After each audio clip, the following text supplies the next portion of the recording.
Hello and welcome everyone.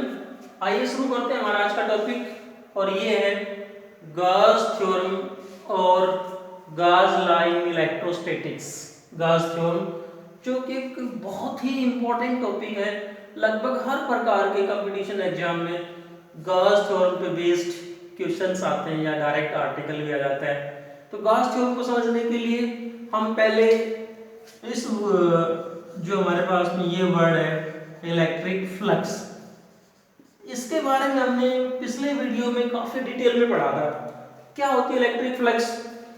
We know that electric flux means number of electric field line passing through a close passing over any surface. जैसे मान लो ये हमारे पास में कोई भी क्लोज सरफेस है, इस क्लोज सरफेस में से जो इलेक्ट्रिक फील्ड लाइन पास होती है, if we can measure the number of electric field line passing through this surface, किसी भी गिवन सरफेस में जो इलेक्ट्रिक फील्ड लाइन पास होती है, यदि हम उनको मेजर कर सके तो उसी मेजरमेंट का नाम क्या इलेक्ट्रिक फ्लक्स है। तो ये जो गाउस थ्योरम है, इसी इलेक्ट्रिक फ्लक्स के लिए एक डायरेक्ट मेजरमेंट है। हम गाउस थ्योरम का यूज करके किसी भी सरफेस में से इलेक्ट्रिक फ्लक्स के बारे में बता सकते हैं। किसी भी सरफेस के लिए जो इलेक्ट्रिक फ्लक्स होगा वो कितना होगा। तो क्या कहती है गाउस थ्योरम कि मान लो ये हमारे पास में कोई भी एक क्लोज सरफेस है, let S is any close surface and Q is any charge present inside this closed surface। S कोई सरफेस है, इसके अंदर कोई चार्ज Q प्रेजेंट है। तो गाउस थ्योरम क्या कहते हैं कि इस सरफेस पे जो फ्लक्स होगी, इस सरफेस के लिए जो इलेक्ट्रिक फ्लक्स होगी वो कितनी होगी। आइए पहले इसकी स्टेटमेंट को समझते हैं। ये कहती है it states that total electric flux over any closed surface in vacuum is equal to 1 upon epsilon naught times the total charge present inside the closed surface। मतलब किसी क्लोज सरफेस के अंदर जितना चार्ज होगा उसका 1 अपॉन एप्सिलॉन नॉट टाइम, यानी कि हम ये कह सकते हैं कि इस सरफेस के लिए जो इलेक्ट्रिक फ्लक्स होगी, इलेक्ट्रिक फ्लक्स को हम किससे रिप्रेजेंट करते हैं, फाई के द्वारा। और गाउस थ्योरम क्या कहती है कि इस सरफेस के लिए फ्लक्स कितनी होगी, 1 upon epsilon naught times the total charge. इसके अंदर टोटल चार्ज हमने कितना ले रखा है, Q। तो एक स्टेटमेंट हमारे पास में गाउस थ्योरम की ये आ जाती है, phi is equal to 1 upon epsilon naught times the total charge. Also we know that, हमने कल वाले वीडियो में ये भी पढ़ा था कि इलेक्ट्रिक फ्लक्स फाई को इसको हम यूं रिप्रेजेंट करते हैं वेक्टर E डॉट ds का integration over the close surface. इसको हम क्या कहते हैं, surface integral of electric field over any close surface. और गाउस थ्योरम के अनुसार अभी हमने प्रूव किया है कि इलेक्ट्रिक फ्लक्स किसके बराबर होती है, 1 अपॉन एप्सिलॉन नॉट टाइम्स का टोटल चार्ज। सो देखो यहां से हमारे पास में अनदर स्टेटमेंट आ जाएगी गाउस थ्योरम की, वेक्टर E डॉट ds का इंटीग्रेशन ओवर क्लोज सरफेस। इसको हम क्या कहते हैं, surface integral of electric field. तो दूसरी जो स्टेटमेंट आ जाएगी यहां से हम ये कहते हैं या यूं डिफाइन कर दें या फिर यूं कह दें, और surface integral of electric field और surface integral of electric field over any closed surface or any closed surface in vacuum is equal to 1 upon epsilon naught times the total charge is equal to 1 upon epsilon times the total charge present inside the closed surface। Same statement है, दोनों में कोई अंतर नहीं है। यहाँ भी हम फ्लक्स की बात कर दें कि इस सरफेस में, इस सरफेस के लिए जो फ्लक्स होगी वो कितनी होगी, 1 upon epsilon times the total charge. अब फ्लक्स को हम surface integral of electric field भी कहते हैं। तो यहाँ से स्टेटमेंट क्या आ जाएगी, हम यहाँ से डिफाइन कर दें कि surface integral of electric field is equal to epsilon naught times the total charge present inside the closed surface। आइए अब इसको हम प्रूव करते हैं। इसको हमें प्रूव करना है। तो we know that phi is equal to surface integral of electric field is equal to 1 upon epsilon naught times the total charge। तो हम मान लेते हैं, let us consider a closed surface S of radius r, और ये मान लेते हैं let O is center of this closed surface। हमने हमारी सुविधा के लिए यहाँ पर जो क्लोज सरफेस लिया है वो कैसा ले लिया, स्फेरिकल सरफेस ले लिया। देखो जब भी हम गाउस थ्योरम की बात करते हैं तो गाउस थ्योरम को प्रूव करने के लिए या गाउस थ्योरम के एप्लीकेशंस के लिए हम एक सरफेस जिसको हम कहते हैं गॉसियन सरफेस कहते हैं, गॉसियन सरफेस। एक मिनट हम इसको समझ लेते हैं, उसके बाद में बात करेंगे गाउस थ्योरम को प्रूव करने के लिए Gaussian surface. What is a Gaussian surface? Gauss theorem को प्रूव करने के लिए हम जो सरफेस लेते हैं उसको क्या कहते हैं, गॉसियन सरफेस कहते हैं। अब इस गॉसियन सरफेस की जो कैरेक्टरिस्टिक्स है, इसकी खासियत क्या होती है कि ऐसा कोई भी सरफेस जिसके हर पॉइंट पे इलेक्ट्रिक फील्ड की वैल्यू कांस्टेंट रहती है उसको हम क्या कहते हैं, गॉसियन सरफेस। एक मिनट में से देखो कि what is Gaussian surface? The surface at every point of which electric field is constant. ऐसा कोई भी सरफेस जिसके लिए हर पॉइंट पे इलेक्ट्रिक फील्ड की वैल्यू कांस्टेंट रहती है उसको हम क्या कहते हैं, गॉसियन सरफेस कहते हैं। जैसे मान लो यहाँ पर हमने गॉसियन सरफेस है वो इस एक स्फेरिकल सरफेस ले लिया, इसके सेंटर पे मान लेते हैं कोई चार्ज Q प्रेजेंट है। तो इस चार्ज Q से अगर हम इसके सेंटर पे कहीं पर भी कोई पॉइंट लेंगे और किसी भी पॉइंट के ऊपर इलेक्ट्रिक फील्ड की वैल्यू निकालेंगे तो देखो यहाँ इसके सेंटर से हर पॉइंट इक्वल डिस्टेंस पे होगा। वी नो दैट किसी भी चार्ज Q से यदि हम डिस्टेंस r पे इलेक्ट्रिक फील्ड निकालते हैं तो इलेक्ट्रिक फील्ड की वैल्यू क्या होती है, Q upon 4 pi epsilon naught r square. अब यहाँ से देखो इस सारी जो हमारे पास ये जो स्फीयर है इसके सरफेस पे कोई भी पॉइंट लेंगे तो हर पॉइंट सेंटर से इक्वल डिस्टेंस पे है, मतलब हर पॉइंट के लिए r सेम है। तो इस स्फीयर के सरफेस पे हर पॉइंट पे इलेक्ट्रिक फील्ड की वैल्यू क्या आएगी, कांस्टेंट आएगी। तो ये सरफेस कैसा बन गया, गॉसियन सरफेस बन गया। तो इस प्रकार के सरफेस को हम क्या कहते हैं, गॉसियन सरफेस कहते हैं। तो गॉसियन सरफेस क्या हुआ है, ऐसा कोई भी सरफेस जिसके हर पॉइंट पे इलेक्ट्रिक फील्ड की वैल्यू कांस्टेंट होती है उसको हम क्या कहते हैं, गॉसियन सरफेस कहते हैं। अब आते हैं हमारे गाउस थ्योरम को प्रूव करने के लिए। हमारा जो टॉपिक है हमें ये प्रूव करना है कि इलेक्ट्रिक फ्लक्स किसके बराबर होगा, 1 upon epsilon naught times the total charge. तो हमने क्या माना, let us consider a sphere of radius r और इसके सेंटर पे कोई चार्ज Q प्रेजेंट है। यहाँ पर हमने ले लिया कोई point P।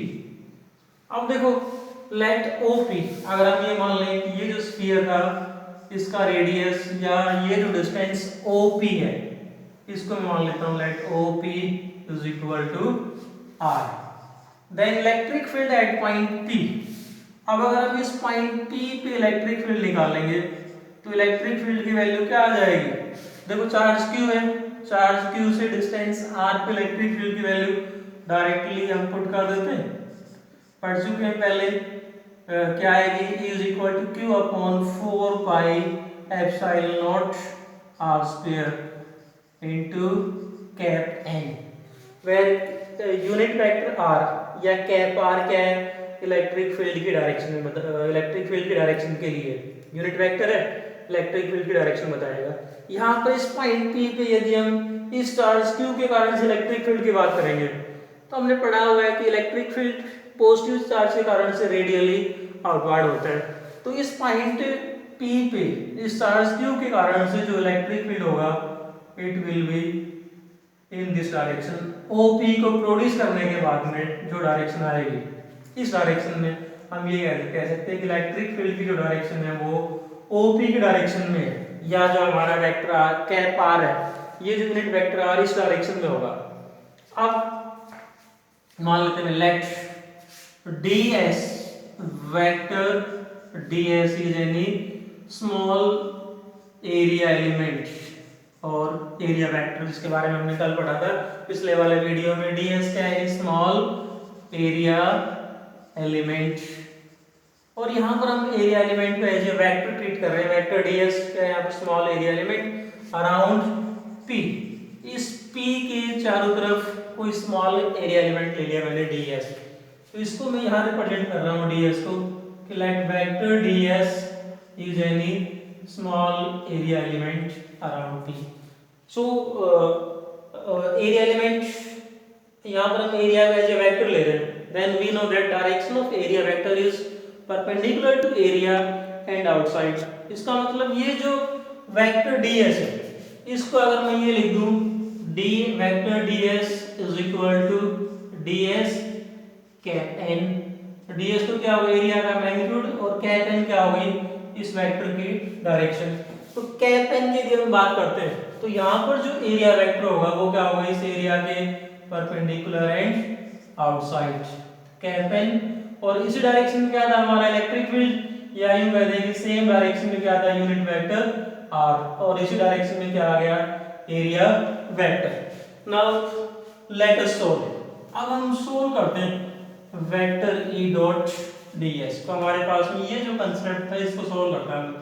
Late us solve vector e dot ds। देखो भाई ए डॉट प्रोडक्ट की प्रॉपर्टी लगा लेते हैं। A dot B is equal to क्या होता है, ए बी कोस थीटा। तो ए डॉट ds क्या आ जाएगा, e ds cos theta. Theta क्या है, e और ds के बीच में एंगल है। तो यहाँ से क्लियर है कि इलेक्ट्रिक फील्ड और एरिया वेक्टर दोनों सेम डायरेक्शन में है, सेम डायरेक्शन में है, तो थीटा की वैल्यू क्या हो जाएगी, जीरो। थीटा जीरो का मतलब क्या हुआ, कोस जीरो, और कोस जीरो की वैल्यू होती है 1। तो हम ये कहते हैं कि हमारे पास में ये जो वेक्टर e डॉट ds क्या आ जाएगा, e ds because cos zero is 1। अब इसको हम इंटीग्रेट कर देते हैं, इंटीग्रेटिंग ओवर क्लोज सरफेस। देखो क्या बनेगा ये, that is equal to now integration of e ds over closed surface। we know that e is constant, क्योंकि हम पहले ही बात कर चुके हैं कि ये जो सरफेस है कैसा है, गॉसियन सरफेस है, और गॉसियन सरफेस की प्रॉपर्टी क्या होती है, जिस पर इलेक्ट्रिक फील्ड कांस्टेंट। तो इलेक्ट्रिक फील्ड को यहाँ से हम बाहर निकाल लेते हैं, e को बाहर निकाल लिया मैंने, क्या बचेगा, e integration of ds। So that is equal to E and value of E, हमने E की वैल्यू हमें पता है क्या होगी, Q upon 4 pi epsilon naught r square. अभी हमने शुरू में निकाली थी, E की वैल्यू यहाँ मैं पुट कर रहा हूँ, Q upon 4 pi epsilon naught r square, और इंटीग्रेशन में क्या रहेगा, इंटीग्रेशन ऑफ ds। तो ds क्या है, स्मॉल एरिया एलिमेंट, इसको इंटीग्रेट करेंगे over the total surface. Total surface हमारा ये है, और ये कैसा सरफेस है, स्फेरिकल सरफेस, और इस स्फीयर का रेडियस कितना है, r। तो इस इंटीग्रेशन का मतलब क्या है, क्या आ जाएगा, integration of this total surface. इसका मतलब क्या होगा कि इस इंटीग्रेशन को हल करेंगे तो ये इंटीग्रेशन वास्तव में क्या है, surface area of this sphere. So हमारे पास में क्या आएगा, वेक्टर e डॉट ds का integration over close surface is equal to q upon 4 pi epsilon naught r square, और इसका जो इंटीग्रेशन होगा वो क्या होगा, इस स्फीयर का surface area, and we know that surface area of sphere is 4 pi r square. दोनों तरफ जो 4 पाई से 4 पाई कैंसिल कर देते हैं, r स्क्वायर से r स्क्वायर कैंसिल कर देते हैं, क्या बचेगा हमारे पास में, वेक्टर e डॉट ds का integration over the close surface is equal to, यहाँ से रह गया q और बटे में क्या रह गया था, एप्सिलॉन नॉट, जो हमें प्रूव करना था। ये हमारे पास में गॉस थ्योरम और गॉस लाइन इलेक्ट्रोस्टैटिक्स। अब इससे जुड़ी हुई कुछ एक इम्पोर्टेंट चीजें हम डिस्कस करते हैं, इसके कुछ एक स्पेशल केस लेते हैं। वी नो दैट, हमने अभी क्या प्रूव किया है, electric flux over any close surface phi is equal to vector A dot ds का integration over the close surface is equal to q upon epsilon naught. q क्या है, total charge. अब देखो टोटल चार्ज की जब हम बात करते हैं तो पहली बात तो ये है कि हमारे पास में ये कोई भी क्लोज सरफेस है, इसके अंदर चार्ज कहीं भी प्रेजेंट हो, जरूरी नहीं है इसके सेंटर पे हो, चार्ज की पोजीशन कहीं भी हो सकती है, तो भी इलेक्ट्रिक फ्लक्स सेम आएगी 1/एप्सिलॉन टाइप का टोटल चार्ज। मतलब फ्लक्स पे इस चार्ज की पोजीशन का कोई फर्क नहीं पड़ेगा। दूसरी बात, अगर मान लो इसके अंदर एक से अधिक चार्जेस हो, suppose charges Q1, Q2, Q3, Q4 and Qn, यदि n चार्ज प्रेजेंट होते तो इस सरफेस में से जो फ्लक्स होती वो क्या होती, electric flux phi is equal to epsilon naught times the total charge. और टोटल चार्ज हम कैसे निकालते, चार्ज की एडिटिव प्रॉपर्टी यूज कर लेते, Q1 plus Q2 phi is equal to epsilon naught Q1 plus Q2 plus Q3 and so on. यदि n charges present हैं तो इन सभी चार्जेस का सम कर देंगे, यह आ जाएगी इस केस में जो फ्लक्स होगी।